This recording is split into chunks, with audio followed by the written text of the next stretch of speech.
साई बंदगी सतनाम, बंदी छोड़ सतगुरु कबीर साहिब की जय हो। आज हमारे सतगुरु नितिन साहिब जी सत्संग के माध्यम से हम सभी को बताने जा रहे हैं कि आत्मज्ञान क्या होता है, और एक आत्मज्ञानी गुरु ही आत्मा के बारे में बता सकता है, आत्मज्ञान दे सकता है। तो साहिब आज बताने वाले हैं एक सत्संग के माध्यम से, अगर हमने मौत से पहले मरने का पता चल जाता है तो हमें दोबारा बार बार मरने की जरूरत नहीं पड़ेगी। आज सतगुरु नितिन साहब हमें सत्संग के द्वारा बताएंगे। तो सत्संग को बड़े विवेक के साथ बुद्धि लगा के सुनना है। तो बंदगी साहेब बंदगी, तो परमात्मा की आज अपार कृपा हुई जो आपके उदयपुर डिस्ट्रिक्ट में ये सत्संग हो रहा है। कहते हैं धन्य है वो गांव, धन्य है वो शहर जहां पे मूल ज्ञान का प्रचार होए, क्योंकि मूल ज्ञान ही हमारे मनुष्य चोले को सफल कर सकता है। आपको पता है कि मनुष्य चोला कितना अनमोल है, ये बार बार नहीं मिलता। 184 भटकने के बाद, कुत्ता बिल्ली हाथी घोड़ा बनने के बाद, शेर चीते बाघ बनने के बाद एक बार ये इंसानी जन्म मिलता है, केवल एक बार, दूसरा मौका नहीं मिलेगा। इसी एक बार में आपने इस जन्म मरण के जंजाल को तोड़ना है। दूसरा मौका याद रखना बिल्कुल नहीं मिलेगा। अगला मौका मिलेगा दोबारा 84 भटकने के बाद। जैसे घड़ी की सुई एक बार 12 पे आ जाए तो उसके बाद फिर 1 से स्टार्ट हो जाता है काम, फिर 1 2 3 4 करती करती 12 पे पहुंचेगी, फिर 1 से स्टार्ट हो जाएगा। ऐसे ही युगों युग बीत गए, हम उसी घड़ी की सुई की तरह गोल गोल घूम रहे हैं। सतयुग चला गया, द्वापर चला गया, त्रेता चला गया, आज कलयुग। कलयुग में भी हम यहीं के यहीं बैठे हैं, और एक दिन ऐसा आएगा कि फिर इस शरीर को छोड़ के दोबारा फिर पैदा हो जाएंगे। कितने लोग ऐसे हैं गांव में जिनको आप खुद अपने हाथों से शमशान घाट तक छोड़ के आए, जला के आए, जो आप ही की तरह आपके साथ बैठे होते थे, और ये जन्म मरण की बातों को सुन के कहते थे किसने देखा, किसने देखी मौत, हम तो जीने के लिए आए हैं, हम तो 100 साल जिएंगे, पोते हो जाएंगे, तब तक जिएंगे। लेकिन कितने लोग आपको छोड़ के चले गए, पता भी नहीं लगा। ऐसी आपने भी एक दिन चले जाना है, कोई भी स्थिर नहीं है यहाँ पे। हमें इंसान जन्म क्यों मिला है, हमने केवल इस पे विचार करना है। भगवान ने हमें कुत्ता बिल्ली क्यों नहीं बना दिया, हमें मुर्गी बकरा क्यों नहीं बना दिया। कसाई के बाड़े में पड़े रहते, वहां देखो हजारों मुर्गियां अपनी मौत का इंतजार करती हैं। कसाई आता है, जो हाथ में आती है उसको पकड़ के बाकियों से अलग करके काट दिया जाता है। बिल्कुल इसी तरह जो काल कसाई है वो हमारे परिवार में से जो भी उसके हाथ आता है वो निकाल के ले जाता है। हम रोते रह जाते हैं, गिड़गिड़ाते रह जाते हैं। किसी पर भी उसका वार आ सकता है। हम कहते हैं आज बहुत दिन शुभ है, हम मुहूर्त निकालेंगे, कोई दिन शुभ नहीं है। हर दिन के आगे वार लगा है, रविवार, सोमवार, मंगलवार, वीरवार, शुक्रवार, यानी तुम्हारे ऊपर कभी भी उस काल कसाई का वार हो सकता है। ऐसा कोई दिन नहीं है जब कहो कि आज मृत्यु नहीं आएगी, आज शुभ दिन है, कोई दिन शुभ नहीं है। जाओ शमशान घाट के बाहर बैठो, दिल्ली में बैठो, देखो कौन सा दिन शुभ है, किसकी मृत्यु नहीं हो रही है। सब मर रहे हैं, सबका नंबर लग रहा है। बस फर्क इतना है, किसी का आज लग रहा है, किसी का कल लग रहा है। थोड़े थोड़े करके मरते हैं, इसलिए हम चिंता नहीं करते हैं। रोज ही मरते हैं, हम कहते रहे ले रोज ही मरते हैं, उसमें क्या है, बड़ी बात है। लेकिन जब एक साथ मरने लग जाते हैं तो चिंता का विषय बन जाता है। जैसे अभी कोरोना आया तो एक साथ मरने लगे तो पूरे विश्व में हड़कंप मच गया, और जो धीरे धीरे मर रहे थे उसमें तो किसी ने चिंता नहीं करी। मतलब थोड़े थोड़े मरे तो ठीक है, एक साथ मरने लग जाए तो बहुत गंभीर विषय हो गया। ये हमारी मूर्खता है। मौत चाहे आ जाए चाहे आए कल, मरना तो पड़ेगा, मरना तो पड़ेगा। इसमें खुश होने की बात नहीं कि कोरोना चला गया, मृत्यु दर कम हो गई, भैया कल भी मरना पड़ेगा। इसलिए इससे पहले कि मृत्यु आए, मरने का इंतजाम ही कर लो। जैसे एक बार एक गांव बसा हुआ था किसी पहाड़ के किनारे, वहां पर पूरी ढलान थी। असल में वहां पे नदी होती थी बहुत पहले, लेकिन धीरे धीरे धीरे ग्लेशियर जम गए, वो जो पानी आता था वहां बर्फ बन गई, जम गया। जैसे केदारनाथ में ग्लेशियर जमा हुआ था, पूरा तालाब, पूरा सरोवर बना हुआ था, ऐसे ही वहां से पानी आना बंद हो गया, क्योंकि बर्फ ही जम गई तो पानी कैसे आएगा। लोगों ने सोचा कि बिल्कुल प्लेन जगह है, क्योंकि जहां जहां पानी आता है वो जगह प्लेन करती चली जाती है नदी, तो लोगों ने वहां पर गांव बसा लिया।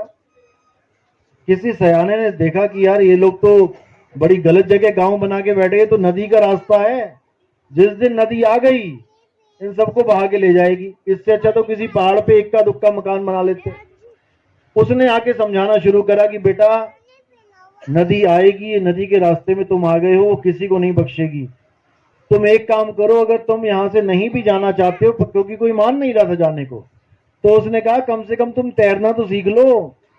जिस दिन नदी आएगी उस दिन किसी को नहीं बख्शेगी, वो नहीं देखेगी बच्चा है, वो नहीं देखेगी बूढ़ा है, वो नहीं देखेगी जवान है। लेकिन अगर तुमने यहां से नहीं हटना है, उसके रास्ते में ही रहना है, तो कम से कम तैरना सीख लो। जब वो आएगी तो तैरना आता होगा तो कम से कम 50% चांस तो बचे हो जाएंगे तुम्हारे बचने के। तो उस बातों को सुन के जो समझदार जीव थे उन्होंने तैरना सीखना शुरू कर दिया। धीरे धीरे धीरे धीरे बहुत से लोगों ने तैरना शुरू किया और सीख गए। अब जिस दिन नदी आई, उसमें से बहुत से ऐसे भी लोग थे जो कहते थे अरे किसने देखा, इतने साल हो गए, 10 साल हो गए हमें रहते यहां, आज तक नहीं आई नदी, किसने देखा, आएगी तो देखा जाएगा। और जब वो आई तब हालत खराब हुई। अब हर तरफ पानी पानी पानी पानी हो गया। अब उसमें से वो लोग बचे जिन्होंने समय रहते तैरना सीख लिया था, और जो कहते थे अरे देखी जाएगी, फिर उनको दुनिया नहीं देखा, फोटो में हार चढ़ा हुआ था। तो इसी प्रकार हम भी उस मौत के रास्ते पे खड़े हैं। मृत्यु आएगी, सबको मरना पड़ेगा, लेकिन बचेगा कौन। अब आप कहोगे मरने से भी कोई बच सकता है, बच सकता है। कैसे बचेगा? जब वो मरना ही सीख लेगा। यानी पानी में डूबने से बचने का एक ही सिद्धांत है कि पानी में तैरना सीख लो। तैरना तुम्हें पानी में ही पड़ेगा, क्योंकि डूब भी तो पानी में ही रहे थे। इसी प्रकार मृत्यु से बचने का एक ही रास्ता है, मौत के आने से पहले मरना सीख लो। तो साहिब कहते हैं मरता मरता, कबीर साहब की वाणी है, मरता मरता जग मुआ, मरना जाने ना कोई, और ऐसी मरनी जो मरे बहुर न मरना होई। कबीर साहब कहते हैं कि मौत तो आएगी, ये भूल जाओ कि कोई बच्चा है, कोई बूढ़ा है, कोई जवान है, सबको ही आएगी। लेकिन मरने से बचने का एक ही तरीका है कि तुम अपने उस स्वरूप को जान लो जो कभी मरता ही नहीं है। क्योंकि मौत किसकी आएगी? इस काया की आएगी, शरीर की आएगी। शरीर मरेगा, तुम नहीं मरोगे। फिर समझ लो, शरीर मरेगा, तुम नहीं मरोगे। अब तुम क्यों नहीं मरोगे? क्योंकि तुम शरीर हो ही नहीं। जो आप अपने आप को समझ रहे हो कि मैं तो आदमी हूं, मैं बूढ़ा हूं, मैं जवान हूं, भाई ना तुम आदमी हो, ना तुम औरत हो, ना तुम बूढ़े हो, ना तुम जवान हो। तुम हो क्या? आत्मा हो। हे अर्जुन, गीता में क्या बोला याद करो। कितनी बार पढ़ी गीता, कितनी बार सीरियल देखा, लेकिन समझ पाए क्या आज तक? अध्याय 2 पढ़ो। हे अर्जुन, जिनको देख के शोकवश तुम अपने धनुष बाण को छोड़ के बैठ गए हो कि मैं अपने चाचा को कैसे मारूं, मैं अपने दादा को कैसे मारूं, मैं अपने भाइयों को कैसे मारूं। हे अर्जुन, तुम चाह कर भी अपने चाचा दादा भाई को मार नहीं सकते, क्योंकि ये तुम्हारे चाचा भाई दादा ये कोई शरीर नहीं है, ये आत्मा है, ये आत्मा है। तुम केवल इनके शरीरों को मार सकते हो, आत्मा को नहीं मार सकते। तुम्हारे भाई कभी नहीं मरेंगे, लेकिन उनके कपड़े, उनकी जो शरीर है, इसका नाश हो जाएगा।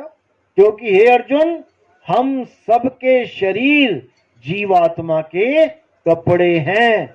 जैसे हम कपड़े धारण करते हैं, किसी ने सफेद पहन लिया, किसी ने पीला, किसी ने काला, तो पहनते पहनते पहनते घिस गए, फट गए, तो कपड़े उतार के दूसरे पहन लिए। ऐसे ही जो हमारे शरीर हैं, ये हमने कहां से पहने? मां के गर्भ से पहन के आए हम। उसी गर्भ में किसी को लड़की का शरीर दे दिया, किसी को लड़के का शरीर, यानी कि कपड़े मिल गए। कोई लड़की की ड्रेस पहन के आ गया, कोई लड़के की ड्रेस पहन के आ गया। अब वो अपनी ड्रेस को ही अपना स्वरूप मान बैठा। अब ये जीव अपने आप को आदमी समझ रहा है, अपने आप को औरत समझ रहा है, जबकि आदमी और औरत के कपड़े हैं। और एक दिन इन कपड़ों को यहीं छोड़ के वो फिर मां के गर्भ में चला जाएगा। कितनी दुनिया है, आप देखो नजरों से, कितने लोग, कितने जानवर, कितने हाथी घोड़ा बिल्ली पक्षी कितने हैं। कहां से आए ये सब? हम लोग कहां से आए इस दुनिया में? मां के गर्भ से आए हैं। ऐसा कोई नहीं है जो मां के गर्भ में नहीं आया। अब हम जब मृत्यु हो जाएगी शरीर की, तो कहां चले जाएंगे? जहां से आए हैं वहीं जाएंगे। दोबारा से हमारे एक एक एक दिन कम होता जा रहा है, दोबारा से मां के गर्भ में जाने की तैयारी हो रही है। तो साहिब कहते हैं, कबीर साहब कहते हैं, जहां से आया और वहीं समाया, कहे कबीर तूने क्या कमाया। तू इस शरीर में आया, मनुष्य चोले के शरीर में आया, और दोबारा फिर तैयारी कर रहा है गर्भ में जाने की। जब गर्भ में था तब अंदर ही अंदर चीखता चिल्लाता था कि मुझे निकालो परमात्मा, कहां फंस गया मैं।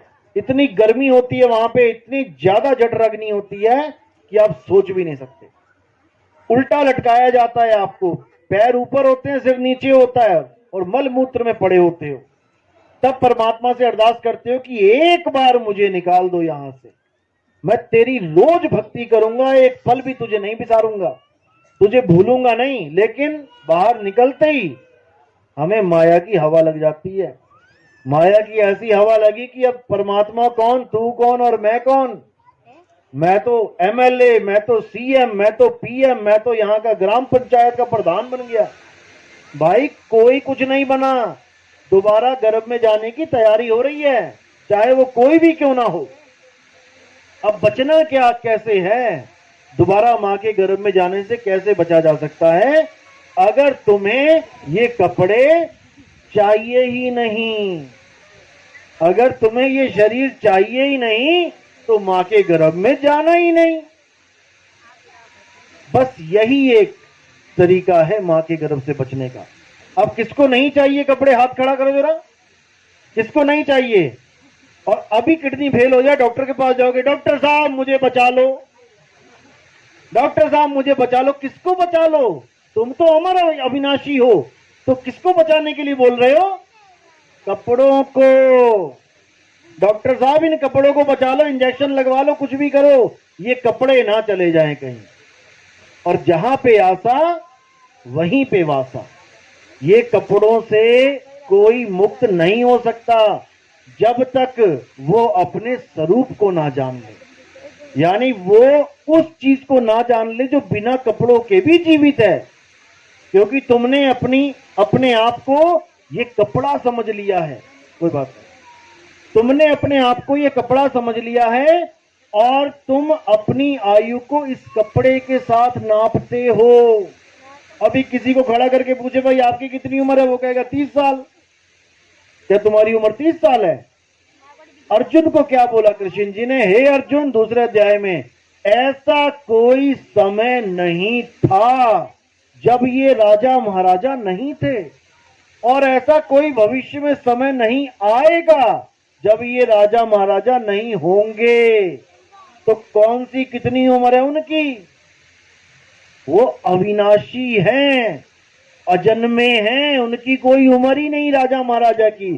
तो उम्र किसकी गिनती में आती है? कपड़ों की। जिस दिन मां के गर्भ से आप बाहर निकले, वहीं पर तारीख और समय नोट कर लिया गया, तुम्हारा जन्म हो गया। अच्छा, और जो मैं अंदर गर्भ में जीवित था वो कौन गिनेगा साथ में? 9 महीने गर्भ में रहा, डॉक्टर मेरा ट्रीटमेंट कर रहा था, डॉक्टर देख रहा था कि बच्चा जीवित है कि नहीं है। तो वो 9 महीने क्यों नहीं गिन रहे हो भाई साथ में? जिस दिन गर्भ से बाहर आ गए उस दिन तुमने लिख दी डेट ऑफ बर्थ, और गर्भ के अंदर भी तो मैं जीवित था। वो कौन सी, वो दिन क्यों नहीं गिन रहे हो साथ में? और जिस दिन मेरी मृत्यु हो जाती है, यानी मेरे शरीरों की मृत्यु हो जाती है, उस दिन मेरी एक्सपायरी डेट लगा देते हो कि ये मर गया। और उसके बाद क्या करते हो? ये स्वर्ग चला गया। जब स्वर्ग ही चला गया तो मरा कौन? मैं यहां से अगर चला जाऊं दिल्ली, तो यहां वाले लोग क्या कहेंगे कि नितिन दास मर गया। नितिन दास चला गया बोलेंगे, मरा नहीं। तो जब यहां पर कोई शरीर छूट जाता है किसी का, तो उसके कार्ड में क्या लिखवाते हैं? मेरे पिता का स्वर्गवास हो गया। स्वर्गवास का मतलब क्या होता है? मरना होता है। वास का मतलब होता है रहना, कि तुम्हारा वास कहां है। अब वो इस शरीर को छोड़ के वो स्वर्ग में रहते हैं। अगर वो स्वर्ग में रहते हैं तो फिर मरा कौन? मरा कौन? मेरे पिता की मृत्यु हो गई, मरा कौन?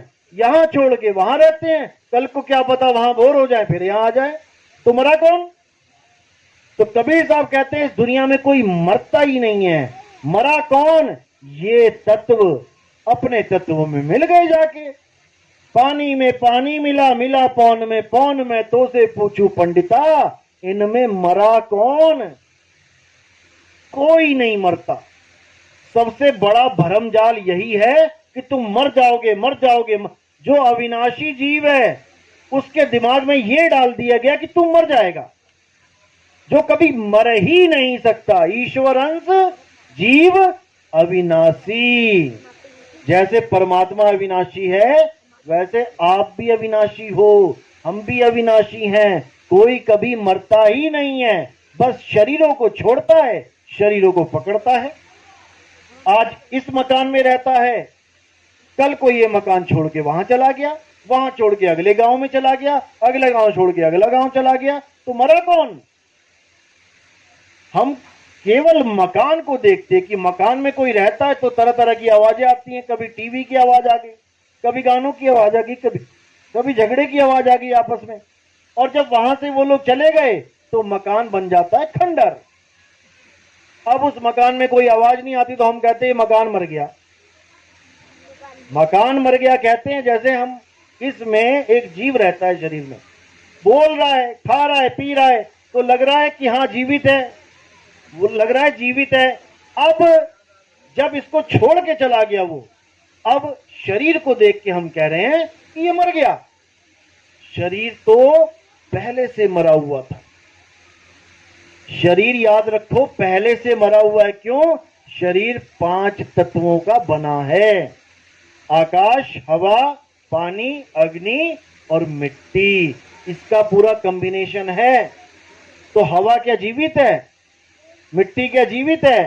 पानी क्या जीवित है? आकाश क्या जीवित है? अग्नि क्या जीवित है? नहीं। तो इन निर्जीव 5 तत्वों को मिला के अगर एक इंसान का चोला बना दिया गया तो निर्जीव को मिलाने पे क्या वो जीवित हो जाएगा? नहीं होगा, नहीं होगा। तो जीवित करने वाला कौन है? जीव है। जब तक इसमें जीव नहीं आएगा, जब तक ये जीवित नहीं होगा। जैसे आप पंखा लेने जाते हो, किसी मार्केट में गए, वहां पर किसी मार्केट में गए पंखा लेने, वहां पर आपने पंखे की दुकान से पंखा उठाया। अब पंखा वहां 3-4 हिस्सों में टूटा पड़ा होता है, पंखे अलग पड़े होते हैं, उसके पर वो रोटेटर अलग पड़ा होता है, टांगने वाला अलग होता है और रेगुलेटर अलग होता है। अब उस वक्त वो मुर्दा की स्थिति में होता है, मुर्दा है। यानी आप एक दुकान में गए मुर्दा खरीदने के लिए, जो 4-5 हिस्सों में बटा पड़ा है, मुर्दा उठा के ले आए घर पे। अब उसको मुर्दे को जोड़ के टांग दो, अब क्या चल पड़ेगा? वो मुर्दे को टांगा ना, मुर्दा लेके आए थे, मुर्दे को जोड़ के टांग दिया, चला क्या? नहीं चला। अब उसमें किस चीज की कमी है, क्यों नहीं चल रहा? करंट की। जब तुमने करंट की तार लगा दी, अब वो मुर्दा भागने लगा 250 की स्पीड में। अब मुर्दा भागने लगा 250 की स्पीड में, तो क्या वो अब जिंदा हो गया? वो पंखा क्या अब जिंदा हो गया? जिंदा है कि मुर्दा है? मुर्दा है। जिंदा हमें लग रहा है। क्यों लग रहा है? क्योंकि करंट उसको दौड़ा रहा है, और जैसे ही करंट चला गया वो फिर मुर्दे का मुर्दा ही रह गया। यानी पंखा कभी जिंदा था ही नहीं। पंखे को चलाने वाली बिजली थी, वो उसको जिंदा कर देती है बार बार। जितनी बार ऑन करोगे चल पड़ेगा, ऑफ करोगे बंद हो जाएगा। इसीलिए इस शरीर के साथ भी एक करंट जुड़ा हुआ, ये शरीर मुर्दा है, इसके साथ एक करंट जुड़ा हुआ है, जिस करंट को कहते हैं जीवात्मा। जब तक वो जीवात्मा इस शरीर के साथ जुड़ी हुई है, ये दौड़ रहा है, भाग रहा है, खा रहा है, पी रहा है, चल रहा है, तो ये क्या जिंदा हो गया? मेरे पिताजी जिंदा हैं। कौन पिताजी जिंदा है? किसको मान रहे हो पिताजी?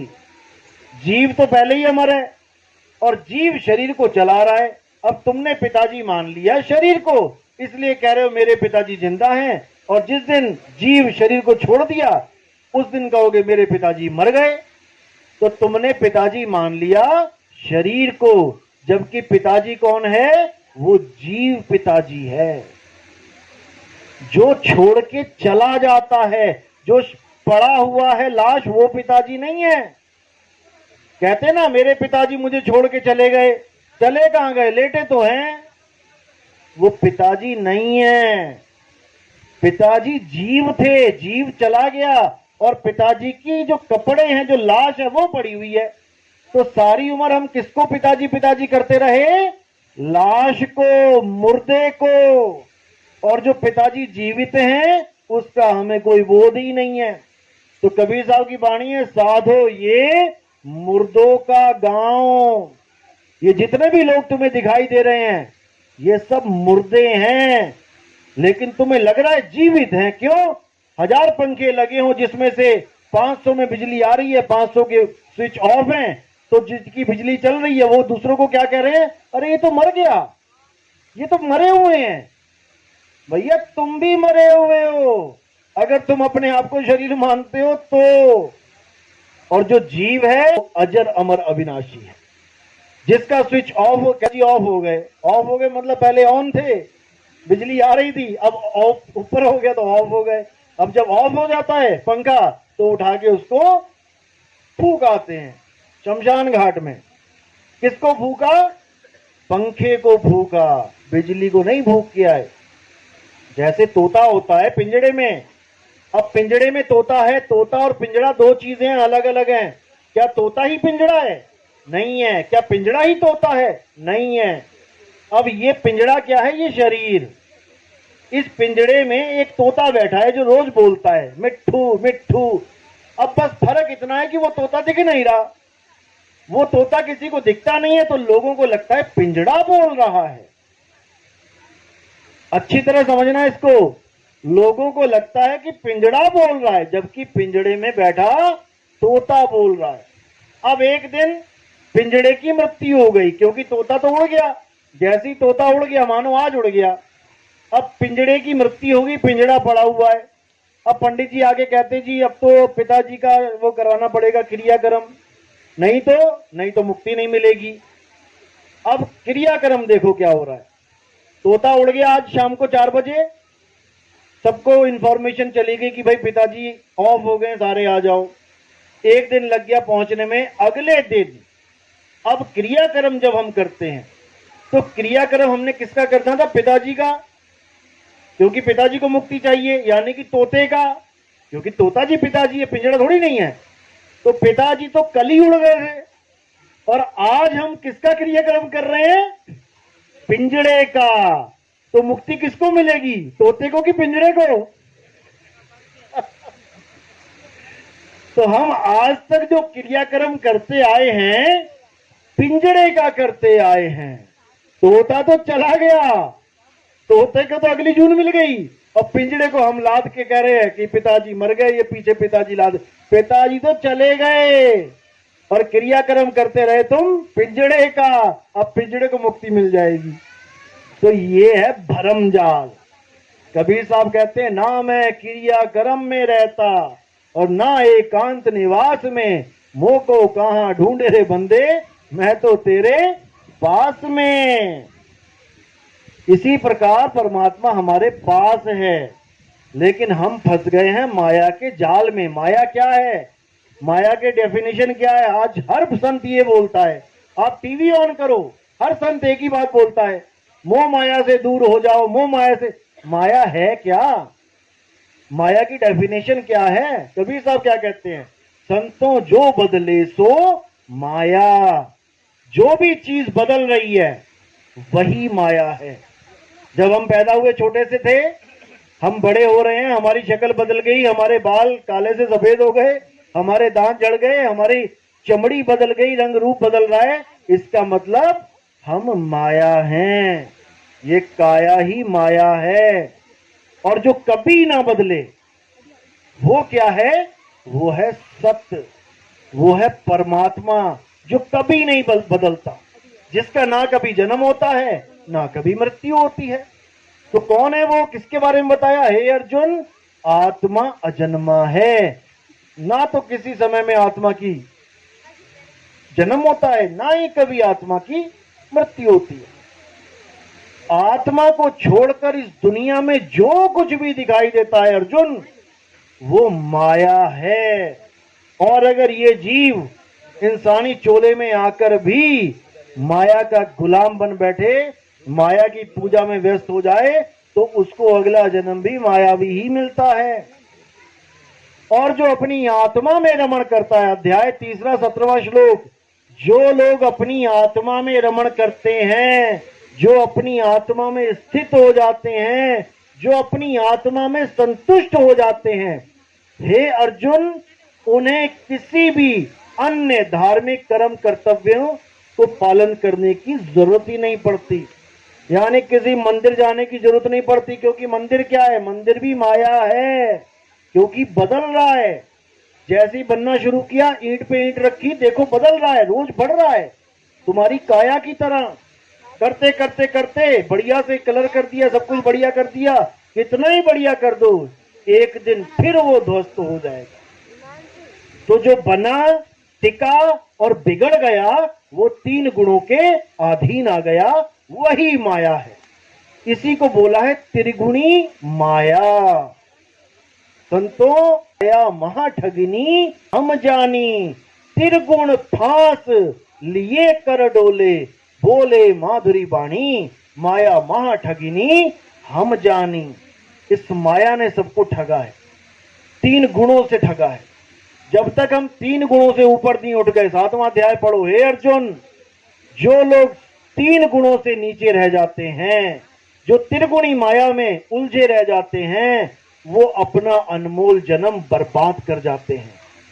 असली भगत वो होते हैं जो 3 गुणों से ऊपर उठ जाते हैं, यानी वो उस चीज की पूजा कभी नहीं करते जो 3 गुणों के अंतर्गत आ जाती है। 3 गुणों का मतलब है रजोगुण, सतोगुण, तमोगुण। रजोगुण का मतलब होता है कोई भी चीज का पैदा होना, जिसको हम ब्रह्मा जी कह देते हैं, रजोगुणी ब्रह्मा। ब्रह्मा का जो मूल कार्य है वो क्या है? सृष्टि को सर्जन करना। ब्रह्मा जी सारी सृष्टि को बनाते हैं। आगे है सतोगुण। सतोगुण कौन है? विष्णु जी का नाम लेते हैं वहां पे, यानी सृष्टि का पालन करना। और तमोगुण क्या है? सृष्टि का संहार करना। उसके लिए किसका नाम लिया जाता है? भोले शंकर का, कि शंकर जी ही संहार करते हैं। ब्रह्मा जी पैदा करते हैं, विष्णु जी पालना करते हैं और शंकर जी संहार करते हैं। अब जिस भी चीज को पैदा पाला या संहार किया जाए वही माया है। कोई भी चीज है जो पैदा हो रही है, पल रही है कुछ देर और उसके बाद उसका नाश हो रहा है, माया है। और अगर तुम माया में अटके रहोगे तो कभी परमात्मा को प्राप्त नहीं कर सकते। हे अर्जुन, जो इस 3 गुणों की माया को लांग जाते हैं वही मुझे प्राप्त कर सकते हैं, मेरे अजन्मे स्वरूप को प्राप्त कर सकते हैं। क्योंकि गीता में ही कृष्ण जी ने अपने 2 स्वरूप बताए हैं। एक स्वरूप क्या बताया कि हे अर्जुन, तेरे और मेरे कई जन्म हो चुके हैं, मैं उन जन्मों को जानता हूं, तू उस जन्मों को नहीं जानता।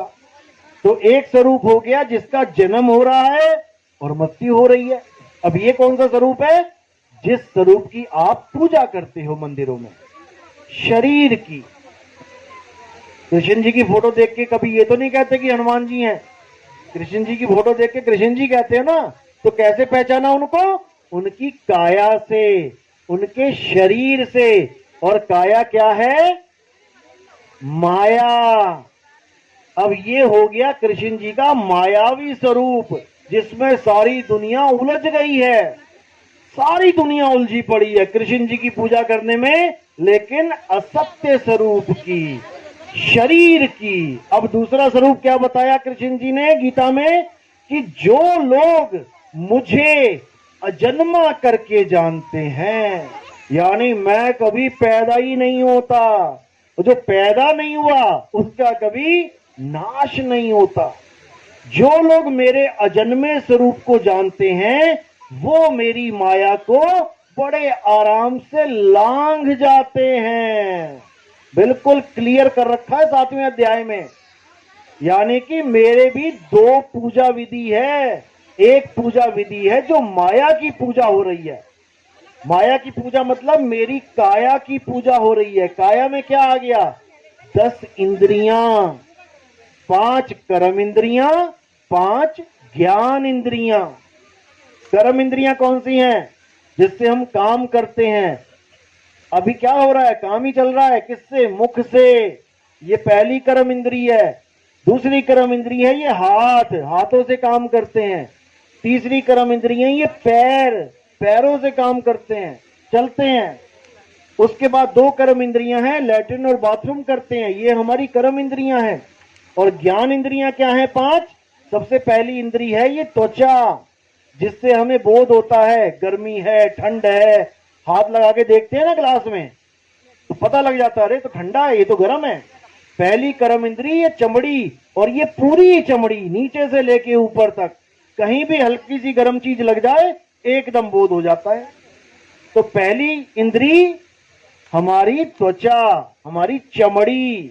दूसरी इंद्री आंख, आंख से हम पहचान करते हैं काली पगड़ी है, पीली पगड़ी है, नीली पगड़ी है, ये मेरे पापा जी खड़े हैं, ये चाचा जी खड़े हैं, ये बुआ जी खड़ी हैं। आंख से देख के पहचान हो रही है। तीसरी इंद्री कान, कान से पहचान होती है शेर दहाड़ा कि कुत्ता भौंका, बारिश हुई कि आग लगी, आदमी बोला या बच्चा बोला, कान से पता लगता है। नाक, नाक से पता लगता है बदबू है या खुशबू है। जीभ, जीभ से पता लगता है कड़वा खा लिया कि मीठा है, कि चटपटा है, कि करारा है। ये सब जीभ से। तो चमड़ी, आंख, कान, नाक, जीभ, ये हो गई 5 ज्ञान इंद्रियां। उसके बाद मुख, हाथ, पैर, लिंग, गुदा, ये हो गई 5 कर्म इंद्रियां। अब इन्हीं इंद्रियों को अगर हम अलग अलग कर दें, आंख अलग लगा दें, यहां टांग दें, नाक अलग टांग दें, चमड़ी पूरी एक अलग टांग दें, हाथ पैर अलग कर दें, तो इसको कौन भगवान बोलेगा? आंख को, कान को, नाक को कोई बोलेगा क्या? नहीं बोलेगा। अब इसी का एक बंडल बना दें। जब हम फोटो बनाते हैं किसी की तो क्या बनाते हैं? चमड़ी बना दी, कान लगा दिया सही जगह पे, नाक लगा दी सही जगह पे, आंखें लगा दी, हाथ पैर लगा दिए। अब वो कौन बन गया? अब पूजनीय बन गया, भगवान बन गया। अलग अलग कर दो तो भगवान नहीं है, और इकट्ठा कर दो तो वो भगवान बन गया। यही माया है, यही माया है। इस माया को जब तक तुम नहीं समझोगे, जब तक तुम इस माया से पार नहीं जा सकते कितना ही जोर लगा लो, कितने ही संतों के पास चले जाओ कि हमें माया जाल से निकाल देगा संत, अरे यही माया जाल है। ना तुम आंख हो, ना तुम कान हो, ना तुम नाक हो, ना तुम चमड़ा हो, ना तुम हाथ हो, ना तुम पैर हो, ये तो तुम्हारे हैं। मेरी आंख, मेरा कान, मेरी नाक, तो मैं कौन हूं? ये तो मेरे हैं। मेरा घर, मेरा मकान, मेरी दुकान, मेरा सोफा, मेरी बाइक, तो मैं कौन हूं? जब तक मैंने खुद को नहीं जाना कि मैं क्या हूं, जब तक मेरी मेरी मेरी को ही मैं समझता रहूंगा। मेरी आंख, मेरा कान, मेरा नाक, इसको मैं समझता रहूंगा। मैं क्या हूं? अपनी फोटो क्या दिखाते हो? एक तोते को बोला कि अपनी फोटो खिंचवा के लेके आ, और तोता अगर अपने पिंजड़े की फोटो खिंचवा के लेके आ जाए तो हम हंसेंगे, अरे भैया तेरी बोला, तेरे पिंजड़े की थोड़ी नहीं बोला। लेकिन जब मैं आपको कहता हूं अपनी फोटो खिंचवा के लेके आओ, तो किसकी खिंचवा के लाते हो? पिंजड़े की। जब को राशन कार्ड में फोटो लगाते हो ना, अपनी और अपने बच्चों की फोटो खिंचवा के लाओ, तो तुम अपने पिंजड़े की और अपने पिंजड़ों की फोटो खिंचवा के लेके आते हो। ये तुम्हारे पिंजड़े हैं। जब ये तुम्हारे पिंजड़े हैं, ये तुम नहीं हो, तो भगवान कृष्ण वो पिंजड़ा कैसे हो सकते हैं भाई? समझो, ध्यान से, गौर से। जिसकी तुम पूजा कर रहे हो दिन रात, वो कृष्ण जी नहीं है, वो कृष्ण जी का पिंजड़ा है। पिंजड़े की पूजा कर रहे हो दिन रात। कृष्ण जी का तो अता पता नहीं है तुम्हें, कृष्ण जी होता क्या है। जैसे तुम्हें खुद का अता पता नहीं है। तोता अपने आप को जानता ही नहीं है मैं तोता हूं, वो अपने आप को पिंजड़ा मान के बैठ गया है। अब वो तोता क्या है? आत्मदेव है। और पिंजड़ा क्या है? माया है। रोज बदल जाता है। आज बाल लाल हैं, कल को काले कर लो, बदल गया। लेकिन तोता नहीं बदलता, उसी को आत्मा बोला गया है। कबीर साहब कहते हैं, अरे आत्म ज्ञान बिना नर भटके, कभी काबा कभी काशी, जल में मीन प्यासी, मुझे देख दे आवे हंसी। कि मुझे हंसी आती है। काशी में क्या देखने जा रहा है? कृष्ण जी का पिंजड़ा।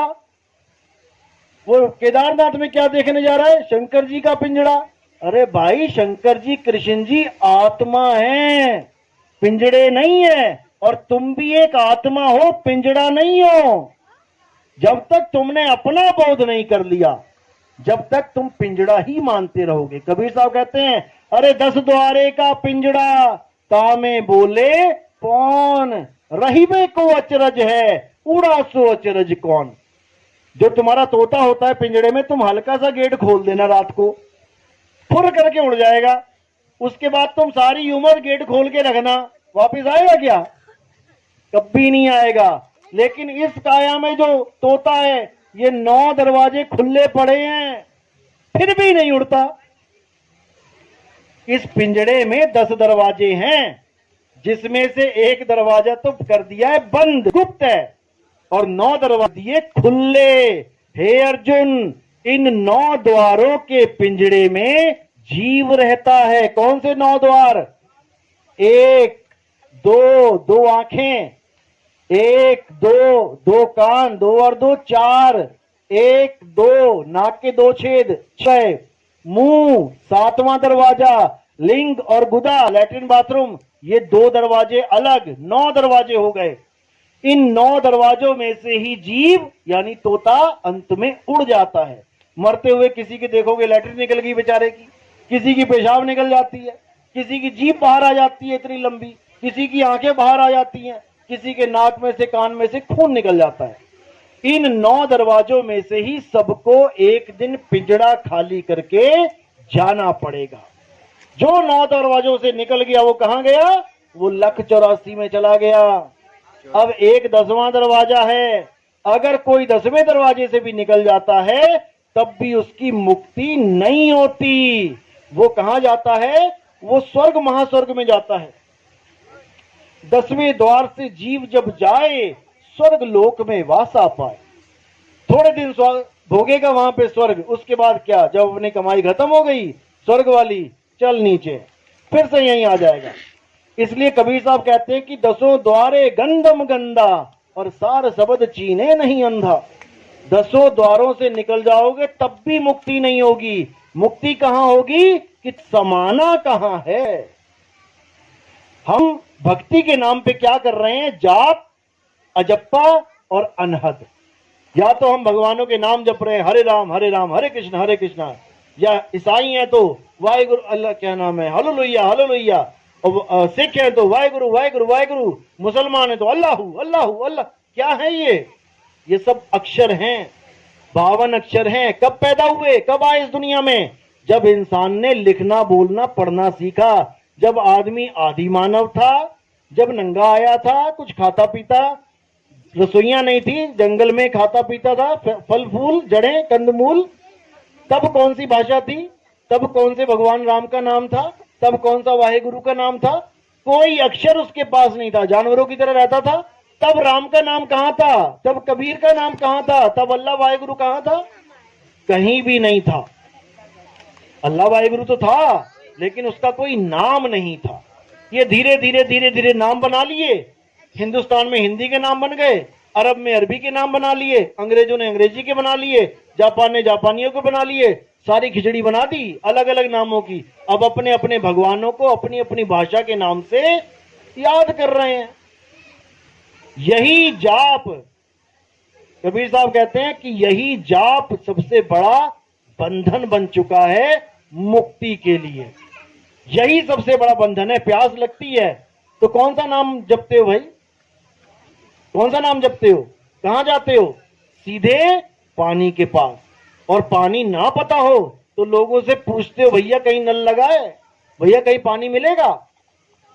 क्यों? क्योंकि तुम्हें वहां पर इतना पता होता है कि पानी की प्यास किसी मंत्र से नहीं बुझेगी, पानी पीने से बुझेगी।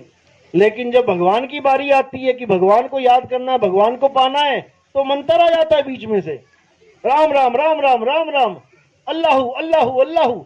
अब ये तो आया, अब इसमें बड़ा छोटा भी आ जाता है। तेरा अल्लाहू छोटा है, मेरा राम बड़ा है। तेरा वाहिगुरु छोटा है, जीसस बड़ा है। अब बड़ा छोटा क्या कर रखा है? नमो को। सारे नाम दुनिया में से हटा दो। मान के चलो आज वही जमाना आ जाए जब इंसान नंगा ही आया था, जड़े खाता था, खोद खोद के जानवरों का शिकार करता था, आग की भी खोज नहीं कर पाया था। तब बताओ कि अगर भगवान को याद करना होता तो कैसे याद करते, कौन सा नाम लेके याद करते?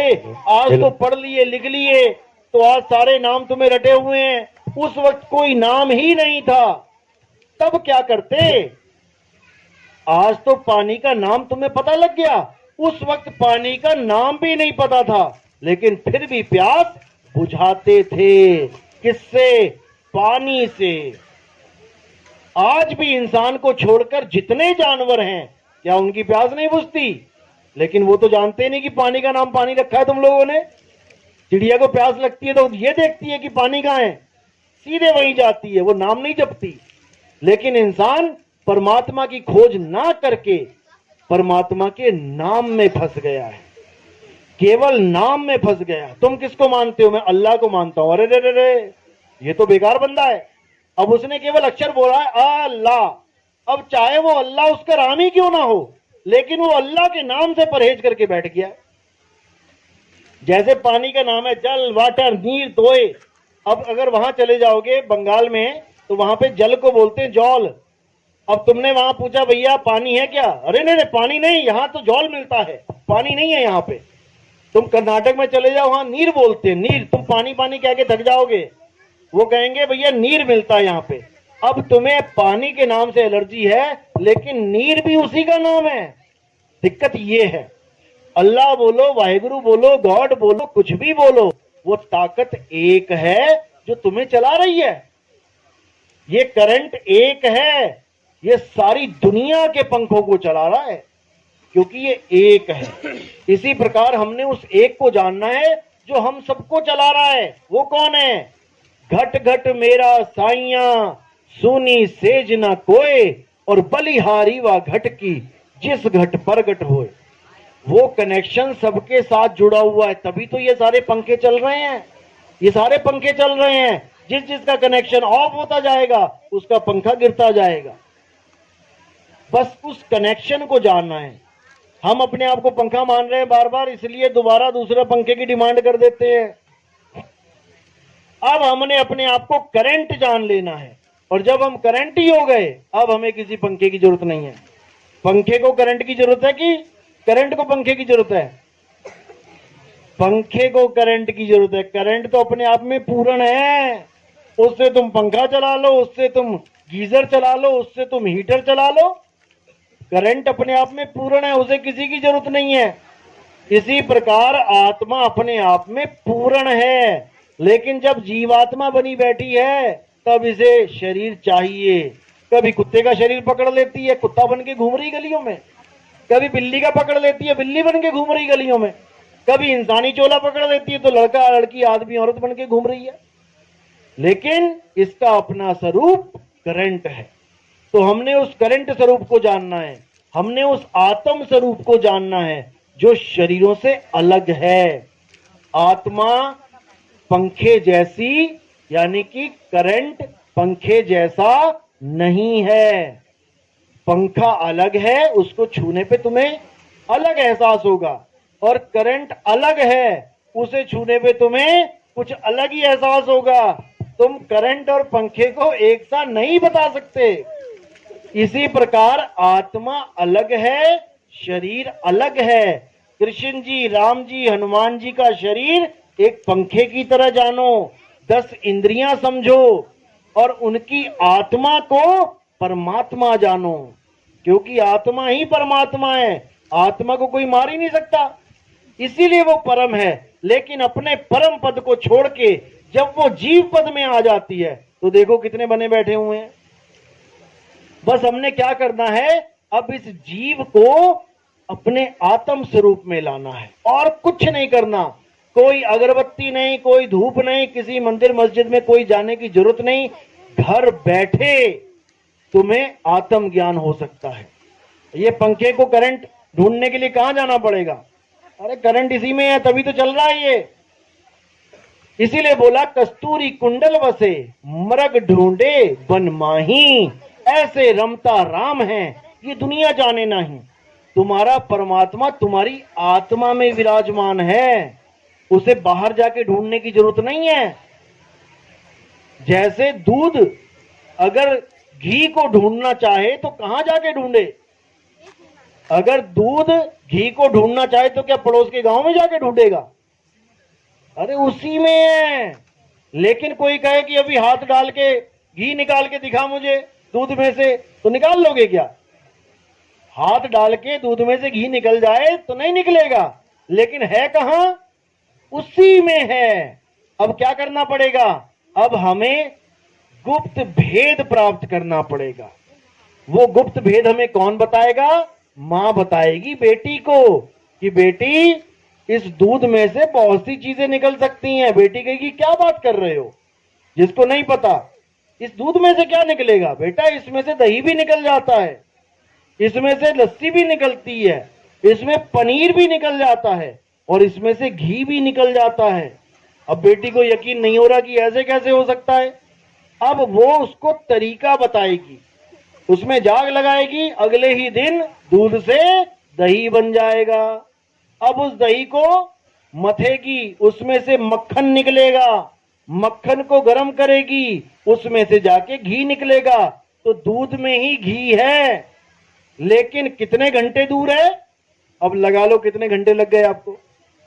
दूध से घी कितने घंटे की दूरी है, वो आप समझ जाओगे कि जीव से आत्मा बनने में कितना समय लगता है। चीज वही है, लेकिन उसको समय लगता है असली स्वरूप में आने में। तो इसी प्रकार जो समय लग रहा है इसी को भक्ति कहते हैं। लोग कहते हैं ना भक्ति करो भक्ति करो। भक्ति का मतलब क्या होता है? कहीं मंदिर में जाके दूध ढूंढेगा घी को तो भक्ति होगी। भक्ति का मतलब होता है आत्म मंथन। अपने आप को मथना शुरू करो। जब तुम अपने आप को मथना शुरू करोगे, करते करते करते करते तुम्हारा रूप बदलने लग जाएगा। बदलने का मतलब ये नहीं कि मायावी रूप, बदलने का मतलब है कि जो तुम आज तक सोच रहे थे कि मैं ये हूं ये हूं ये हूं, उसको छोड़ने लग जाओगे, क्योंकि तुम बदल बैठे हो, तुम्हारा रूप वही है। जैसे एक कुत्ता शीशे के सामने खड़ा होके पूरा दिन भौंक रहा है, तो वहां पर भूल है, अपने आप को भूल गया और सामने वाले जो प्रतिबिंब है, जो नकल है, उसको भौंकने लग गया पकड़ के।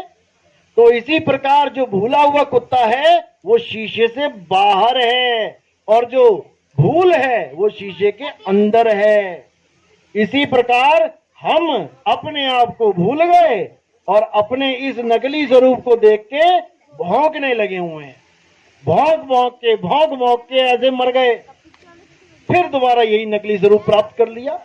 तो इसीलिए कबीर साहब ने कहा, जैसे स्वान, स्वान यानी कुत्ता, जैसे स्वान कांच मंदिर भरमते भूख मरे हो, और कहें कबीर नलनी के सुगना तोहे कौन पकड़े हो। कह रहे हैं अरे तोता पकड़ने वाले क्या करते हैं, तोते को पकड़ लेते हैं। कैसे? एक नली लगा देते हैं, उसके ऊपर घूमने वाली 2 नलियां लगा देते हैं, उसके ऊपर मिर्चियां टांग देते हैं। अब तोता उड़ता उड़ता देखता है मिर्ची, शौकीन है मिर्ची का, आके ऊपर बैठ जाता है। जैसे बैठता है तो वो घूम जाता है नीचे को। अब जैसे नीचे घूमता है तो नीचे पानी कर रखा था गड्ढा खोद के उन्होंने, अब वो खूब कस के पकड़ लेता है नली को। अब इतनी तेज पकड़ लेता है कि उसे ये भूल जाता है कि मैंने पकड़ी है, वो सोचता है नली ने मुझे पकड़ लिया। अब वहीं लटका रहता है पूरा दिन और आके उसको पकड़ लिया जाता है। इसी तरह कहा जा रहा है कि कुत्ता ये भूल जाता है कि मैं शीशे से बाहर हूं, मेरे सिवा और कोई नहीं है, और अपने प्रतिबिंब को भौंक भौंक के एक दिन मर जाता है। इसी प्रकार हम भी अपने स्वरूप को भूल के अपने नकली स्वरूप के लिए हाय हाय हाय हाय करते मर जाते हैं। तो यही कबीर साहब ने बताया है कि अपने स्वरूप को जान लो।